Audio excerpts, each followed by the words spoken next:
ফিফার ছেলে মেসি তোরা বলিস তো ভাই। আর একটা কথা বলি, এটা যদি মেসি বা আর্জেন্টিনার প্লেয়ার কোনো কেউ যদি করতো তাহলে যে তোরা কী বলতিস তোদের কোনো ধারণার বাইরে। ভাই কালকের ম্যাচটায় ইংল্যান্ড ভার্সেস আর্জেন্টিনার যে ইংল্যান্ডের গোলকিপার ছিল, ওর যে ওয়াটার বোতলটা, ভাই ওর ওয়াটার বোতলে দেখো আমি পিকচার অ্যাড করছি, ওর ওয়াটার বোতলে প্রতি কটা প্লেয়ার কোন দিকে শট নেবে সবটা ডিটেলস লেখা আছে। আমি জানি না ওদের এটা কী স্ট্র্যাটেজি, বাট এইটা যদি আর্জেন্টিনার গোলকিপার করতো ভাই তোরা চলে আসতিস ভাই রিগড একদম, মানে কি বলবো, ফিক্স করা আছে ম্যাচ, একদম সব লেখা আছে, ফিফা এরকমভাবেই লিখেছে, ফিফা প্রিন্সেস। ভাই মানে আমি বুঝি না, যখন অন্যরা করে তখন কেউ কিন্তু একটা single Brazil fan, Portugal fan, কেউ কিন্তু পর্তুগালের তো ফ্যান হয় না, সব ক্রিস্টিয়ানো রোনাল্ডোর জন্যই ফ্যান, ঠিক আছে।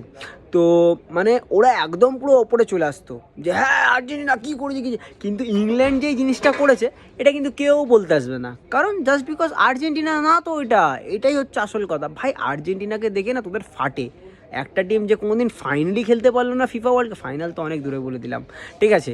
আর একটা টিম ব্রাজিলকে আমি হেট করি না, কেন ব্রাজিলে নেইমার জুনিয়র আছে, রাফিনা আছে, ভিনিসিয়াস আছে, আমি ব্রাজিলকে হেট করি না, বাট ব্রাজিলের ফ্যান্সগুলো ভাই তোরা কিছু বুঝিস না, তোরা 7 আপ খেয়ে ঘুমা, রাত হয়েছে।